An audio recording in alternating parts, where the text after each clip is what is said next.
Баршаңызға ассалаумалейкум, каналыма қош келдіңіздер. Бүгін сіздермен бірге тауық еті қосып жасалатын екі түрлі өте оңай және де тойымды салат түрлерімен бөлісетін боламын. Бұл салаттардың жасалу жолы қарапайым және де өте әдемі дастархандарыңыздың сәнін келтіреді. Міндетті түрде видеоны соңына дейін қарап, каналыма тіркеліп қоңырауша белгісін басуды ұмытпаңыздар. Ең бірінші пай-пай салатын дайындайтын боламыз. Ол үшін мен картоптарымды алдын ала тазалап, жуып алдым. Енді үкішіміздің көмегімен осы картоптарымыздың барлығын өткізіп шығамыз. Міне менде осылайынан картоптарым дайын болды, үкіштен өткізіп алдым. Енді қазір үстіне салқын су құямыз. Салқын суды біз не үшін құямыз? Бізге себебі картоптың бойындағы крахмалдарын кетіру керек болады. Осылайынан суға салып, жақсылап тұрып, араластырып аламыз.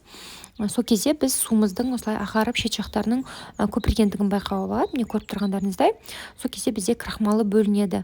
Шамамен осылай 5 минуттай ұстадық. Одан кейін қайтадан басқа ыдысқа салып аламын. Осылай ситамен немесе кез келген сүзгішпен сүзіп алсаңыздар болады. Басқа ыдысқа салдым. Енді қазір осы ыдысқа қайтадан мен үстінен салқын су құямын. Салқын су құямыз. Тағы да 5 минуттай ұстаймыз осы салқын суда. Содан кейін қайтадан осы картоптарымызды осылайынан араластырып аламыз. Сол кезде біз судың таза болғандығын көреміз. Ешқандай крахмал бөлінбейді. Енді осылай тақтайшаға немесе сүлгімізді қойып, немесе салфеткамызды қойып, осылайынан міне қайтадан картошкаларымызды сүзіп аламыз.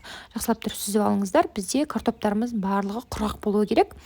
Сол үшін де осылайынан тақтайшаға мен жайып алдым. Осылай араларын кішкене ашыңқырап қойсаңыздар болады. Суы кепкенше басқа қоспалармен жұмыс жасаймыз. Мен алдын ала тауықтың төс етін пісіріп алдым суға, жұмыртқаны пісіріп алдым. Соломка қылып турап саламыз және де қиярды соломка қылып турап саламыз. Үстіне дәміне қарай тұз қосамыз және де 2 ас қасық қаймақ қосамын. Егер қаласаңыздар майонез де қосуға болады. Жақсылап тұрып араластырып аламыз. Бұл салатқа артық басқа ештеңе керек емес, тек қана тұз және де қаймақ қоссаңыздар болады. Міне салатымыз дайын болды. Оған дейін картопымыздың да суы құрғады. Қысып тұрған майға аз ғана мөлшерде картофель пайды саламыз. Одан кейін мен осылай жақсылап тұрып қуырып аламыз. Өте қатты көп мөлшерде салмаңыздар, себебі бізде кішкене майымыз осылай көпіруі мүмкін жоғары қарай. Сондықтан аз мөлшерден алып қуырасыздар.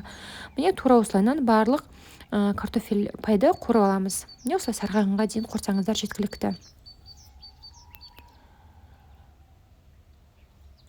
Біздің картофель пайымыз дайын болды. Қазір үстіне тұз қосамын.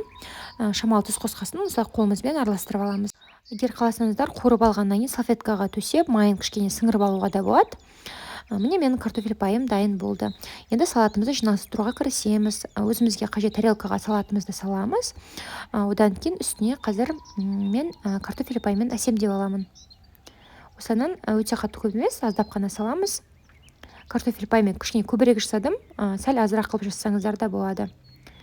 Міне біздің салатымыз дайын. Ал енді екінші салатымды жасауға кірісеміз. Сол үшін қиярды міне осындай формада турап аласыздар. Өте қатты кішкентай емес, үлкен емес, осы формада. 1 шай қасық тұз қосамыз, жақсылап тұрып араластырамыз. Біз қазір араластырып қиярды шамамен 10-15 минутқа қойып қоямыз. Себебі бізге қиярдың бойындағы согының шығып кеткендігі керек. Оған дейін табамызға майымызды құямыз. Майымыз қызығаннан кейін соломка, яғни жұқа қылып туралған болгар бұрышын және де жартылай сақиналап туралған пиязымызды саламыз. Енді осы екі қоспамызды қуырып аламыз. Өте қатты сарғайғанға дейін қуырып керек емес. Шамамен 2-3 минуттай ғана қуырсаңыздар жеткілікті. Міне осылайынан араластырып аламыз. Дәміне қарай тұз қосамыз. Қайтадан араластырамыз. Енді мен алдын ала пісіріп алған, соломка қылып туралған тауықтың төс етін саламын. Егер сіздер қаласаңыздар, бұл жерде сиырдың етін де қолдануға болады. Қайтадан араластырамыз. Тауықтың төс еті бізде пісіріліп дайын болғандықтан қатты көп араластырмаймыз. Шамамен 1-2 минуттай ғана қуырып алсаңыздар жеткілікті. Міне дайын болды. Енді салатымызды жинауға кірістіреміз. Қараңыздар, бізде қиярдың согы шыққан. Мен қазір согын төгіп тастаймын. Тек қана қиярдың өзін қана саламыз. Одан кейін сарымсақ саламыз, яғни чеснок сақтап туралған. Одан кейін жасыл кинза қосамыз. Осы кинза бізге салатқа ерекше күшті дәм береді.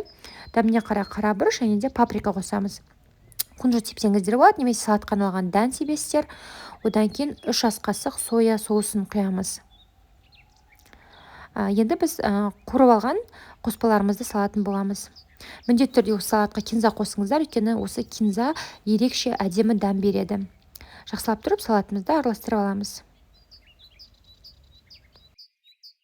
Міне біздің салатымыз дайын. Енді дастарханға ұсынсаңыздар болады.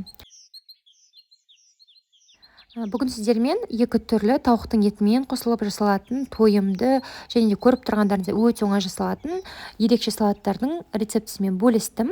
Егер сіздерге видео ұнаған болса, каналыма тіркеліп қоңырау белгісін басуды ұмытпаңыздар. Сол кезде каналыма шыққан жаңа рецепттерді ең алғаш болып көретін боласыздар. Келесі кездескенше, ассаляму алейкум.